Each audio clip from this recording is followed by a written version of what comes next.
give her that mid-range, if you give her her dance studio in neutral, she's going to get silly. 1000%. We don't want none of that. Exactly. Like the fact that we have essentially another Sway character now, that's going to be a headache for me. But it seems like Aynim doesn't have an issue with it. Bison taking it down, couple mines, all she wrote. Overhead. Really getting back in there. Yeah, it's honestly, like you said, very reminiscent of the Sway play style, you know, just constantly mixing in and out. And a character like Bison, who's like very stubby when it comes to his starters, yeah, where it's like you can very well, like you can get a Bison player who's like in the zone. It's like, okay, I'm going to go back to this again. Oh, no. And just juke him out into going for a stupid option. That's what you go something like a grab against this character. You gotta just call the nonsense. Yep. Because that's what a lot of Elena's going to be. One of those characters where, like, there's a lot of real kooky stuff, there's a lot of fakeness. You gotta like sniff out the fakeness and call it like it is right there, especially Aynim. Find that. Big super out of the corner though from Bill. Do we heal? Oh, there's the heal. Nice. All right, Keeping well, ourselves. Bill Jobs is just about half health now, so got a lot more to work with. Can take a couple more throws. Occasionally here in the corner. Do not want to overextend anything. Just going for that again. That empty hop out of the corner, putting Aynim back in his position, but a big sweep coming out. Not going to find that overhead. And again, challenging it with that punch, recognizing Bill, overextending just a little bit, right? Because as Elena, as his character, you kind of sway in, dip in and out, in and out. You got to catch her when she's in. And it's exactly what Aynim did.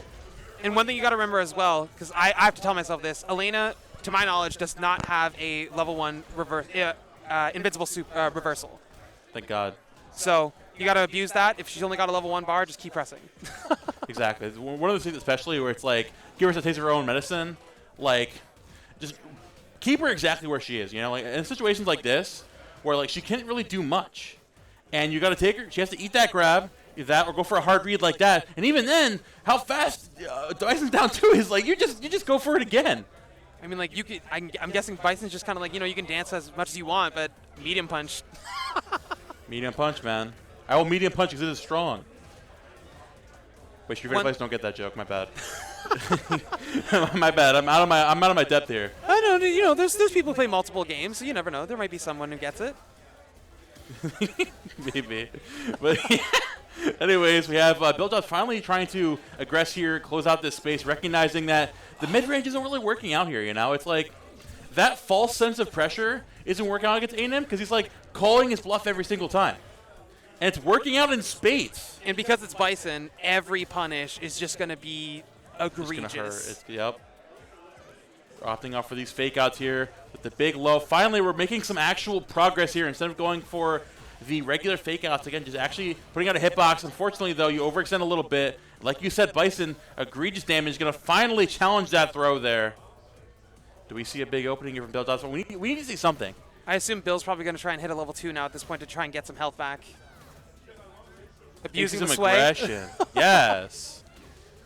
There we go, finally. Taking advantage here of the advantage state. Never mind, I don't know her combo routes. Ooh, that's probably it. Okay, big question. Do we stay on Elena or do we go by Guile? No, we don't. I was going to say, like, no way. At this point, you're in winners finals. Like, you got to take the opportunity given to you to at least opt for a different. Even if you do end up losing this still, like you have this is winner final after all. You still have some clarity to go back through losers. Maybe get yourself warmed up on the Elena again. This is fine. No matter how this game goes. But recognizing how Aynim's been playing this set specifically, the Guile is going to serve you much better here. Because you have a lot more of those reactionary tools and a lot more of that demeaning presence at the close range. Now, EX Cycle Crusher is a thing. But, I mean, so far, the beginning of the round was going pretty okay for the most part. Scissors. Double scissors into OD. Are we getting a bomb? No bomb. Fortunately, now Aynim's playing character that he 100% is confident against. It's like, oh, wait a minute, now I can just kind of do things.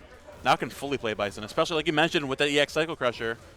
Like, we're not treading water anymore. We're just going in. Honestly, then just an overhead. I don't like that. The Goomba Stomp as well. I always forget the name of it, but the Goomba Stomp is weird because like it can be on the behind of you. Yeah, exactly. It can get behind you, so like you don't even want to flash kick it necessarily because like if it goes on the other side, you just get blown up for free. Exactly. Again, like this matchup isn't like straightforward for anybody, but I mean, finally we're seeing the confidence from Bill now. Finally, like this is. you're on your character. You actually have like legitimate tools to take space instead of just like nonsense. Unfortunately, Aynim just kind of like takes your tools and says, "You know what? Shove it, buddy." Yeah. 'Cause I'm gonna throw you in the corner again. And I'm gonna throw you in the corner again. We got 2. And I'm gonna throw you. Oh. I'm not. You're not gonna. You try to shimmy. throw me, and you're gonna miss. And that's Bison.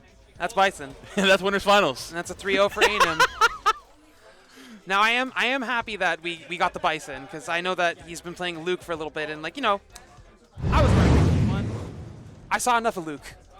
As much as I don't like Bison, like as the person like playing against Bison, I'd rather watch a Bison than watch more Luke.